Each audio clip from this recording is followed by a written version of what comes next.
अंगाशी. आता कसं जरा मला वाढ वाटलं. मी सावित्री ज्योतिबा फुले.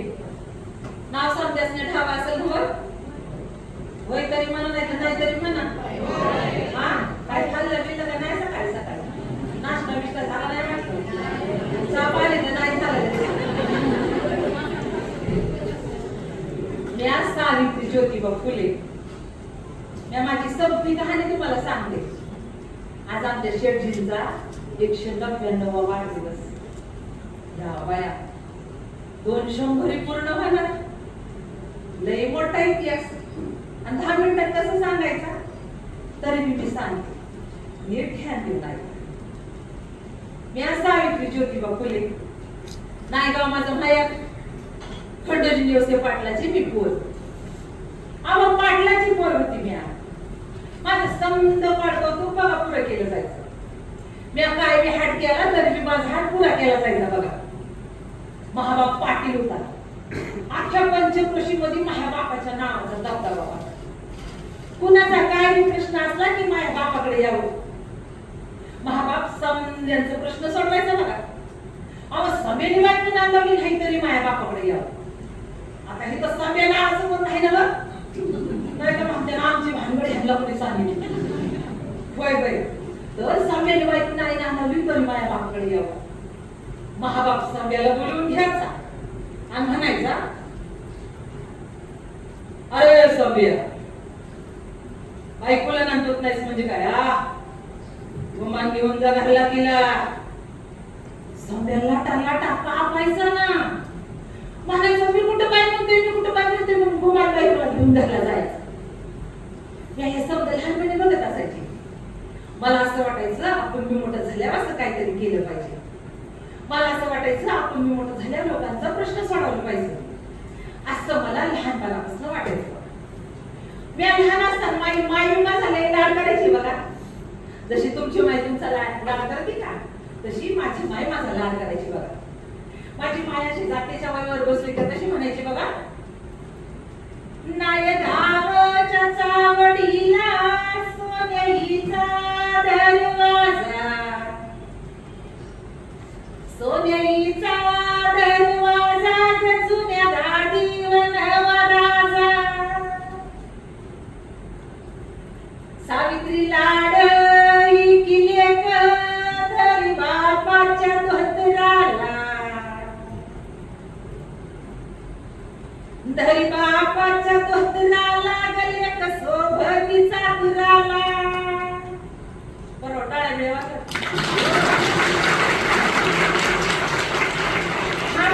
झेंजी लई व्हायला लागली. झेंजी काय काय म्हणतात लई खाऊ नका पुरावं. जेव्हा वाटेल तेव्हा टाळ्या वाजायचं, जेव्हा वाटेल तेव्हा हसायचं, जेव्हा वाटेल तेव्हा एन्जॉय करायचा. जीवन एकदाच असते. वाजवा जोरात टाळ्या.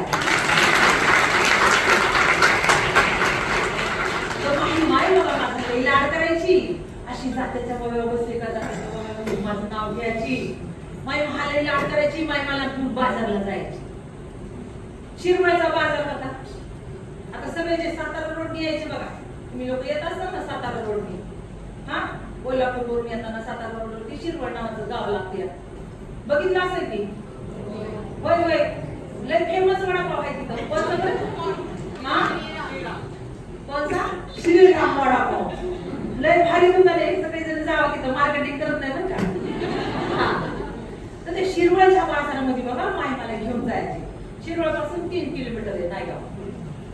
येताना डाव्या बाजूला आणि इकडे जाताना उजव्या बाजूला 3 किलोमीटर चालायचं. आई मला घेऊन बाजारला जायची. अशीच आई सगळं मी एक दिवस बाजारला गेलेली. आईने मला विचारलं, सावित्री तुला काय घ्यायचं ना?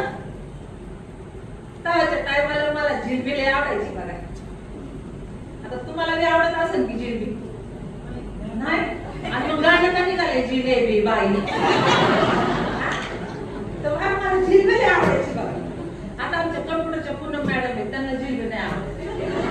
त्यांचा प्रॉब्लेम आहे, आपला प्रॉब्लेम आहे का?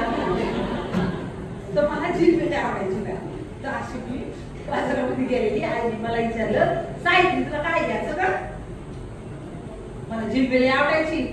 आईला म्हणलं, आई मला जिलबी घेऊन दे ना. आईने असा मला जिलबीचा पुढा हातामध्ये घेऊन दिलेला. रस्त्याने अशी मी जिलबी खात खात चाललेली, तेवढे ते गोरा साहेब समोरून आला. आता गोरा साहेब म्हणजे कुणी ठावाय ना, तवाच्या टायमाला गोऱ्याचं राज्य होतं.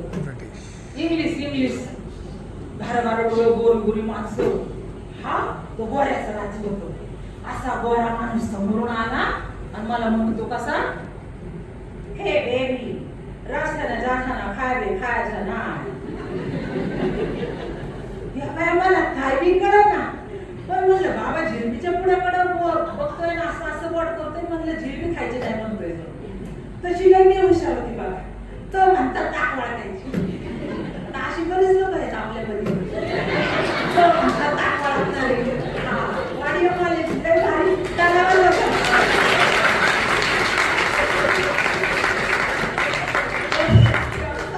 जिलबीच्या पुढे बघतो, असं असं बोट करतो, मला म्हणलं जिलबी खायची नाही म्हणतोय. या बाय मी असा जिलबीचा पुडा घेतला आणि असा फेकून दिला आणि अशी शाण्या लेकरासारखी समोर उभी राहिली. दिसतंय ना बस शाण्या लेकरू. आता ज्यांना दिसत नसेल ते त्यांचा प्रॉब्लेम बरं. जे प्रेमाने बघतात त्यांना शाण्या लेकरू दिसत असेल, मग टाळ्या वाजवा जरा.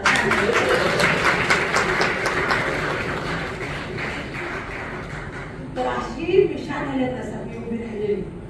ते गोरा साहेब म्हणतो कसा, पोरे हुशार दिसती, पोर कोणतरी मोठी होणार जाणून. या बाय म्हणलं माई ती पोरले हुशार, मा बाप म्हणतो पोरले हुशार, आणि आता हे गोरा साहेब म्हणतो पोरले हुशार. मला वाटायला लागलं खरंच मी लय हुशार. मला वाटायला लागलं खरंच मी कुणीतरी मोठी होणार. दिसमास करता करता दिस जायला लागले. हळूहळू मी मोठी व्हायला लागली. आपली दिसायला लई गोडी सुरूपड होती बघा.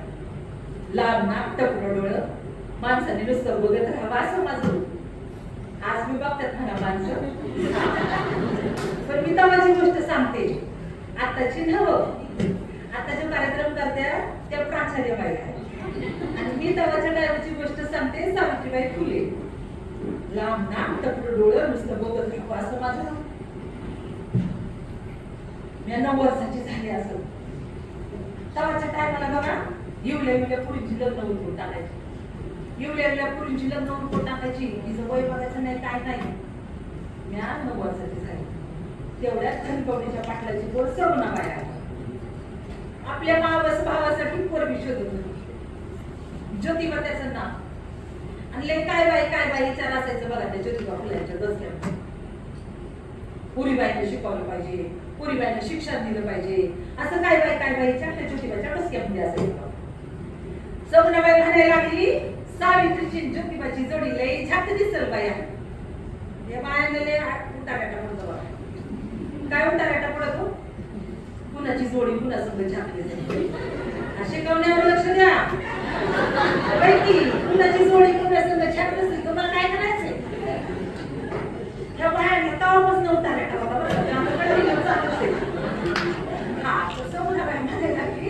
सावित्रीची ज्योतिबाची जोडी लई छान दिसल बाया. या बया बोला फुलाला गाठी पडली ना, या अशी समधी माणसं नायगावला आली. पुण्याचं वाड समधी माणसं अशी नायगावला आली. असा मांडव टाकलेला, या अशा माणसांच्या पंक्ती पडलेल्या आणि त्या नवरी झालेली. गळ्यामध्ये मंगळसूत्र, पायामध्ये जोडव्या, अशी ठुमकत नवरी होऊन मी तुमच्या पुण्यामध्ये आहे. काय आवाज होती आता नवरी आली. या बाया पुण्यामध्ये आली आणि ह्यांच्या घरामध्ये बघतील तर काय, ते काल नाही का तुम्ही पुस्तकाचं प्रदर्शन लावलं होतं बघा, तशी ह्यांच्या घरामध्ये इकडून ठेवलेली पुस्तकं, तिकडून ठेवलेली पुस्तकं, समोरून ठेवलेली पुस्तकं. या म्हणलं बाबा काय पुस्तकात खातो काय जरूर. जेव्हा बघा तेव्हा पुस्तकात बघत असायचं, जेव्हा बघा तेव्हा काहीतरी लिहत असायचं, जेव्हा बघा तेव्हा काहीतरी वाचत असायचं. मी काही ध्यान देत नव्हती तुमच्यासाठीच. तुम्ही तरी कुठे ध्यान देता? लय हुशार नवरा असला, कुठं भाषण बिषण करून येत असला, कधी विचारता का कसं झालं भाषण, काय सामाजिक कार्य केलं, कोणी विचारतं काय? बरोबर कोण विचारतं? बाय काय करतात? अजिबात नाही ना. अहो लेक्चर कसं झालं ते पण विचारत नाही. ते भाषण कसं झालं तेव्हा विचारायचं. हा असे बघा आमचे त्या टायमाचे दिवस. तेव्हाच्या टायमाला असं कुणी काही ध्यान देत नव्हतं. मी घरामध्ये आली, ह्यांचं घरदार बघितलं, ह्यांनी बोलायला सुरुवात केली. आता ह्यांचं काय बरं गप्पा असाव्या हे मला म्हणायला लागलं. सावित्री पोरीबाळींची परिस्थिती लई वागाळ आहे. बुक्कामध्ये काय लिहिलं हे पोरीबाईला म्हणून शिकावलं पाहिजे. मी पुरुष आहे सावित्री, मी या स्त्रियांपर्यंत जाऊ शकत नाही.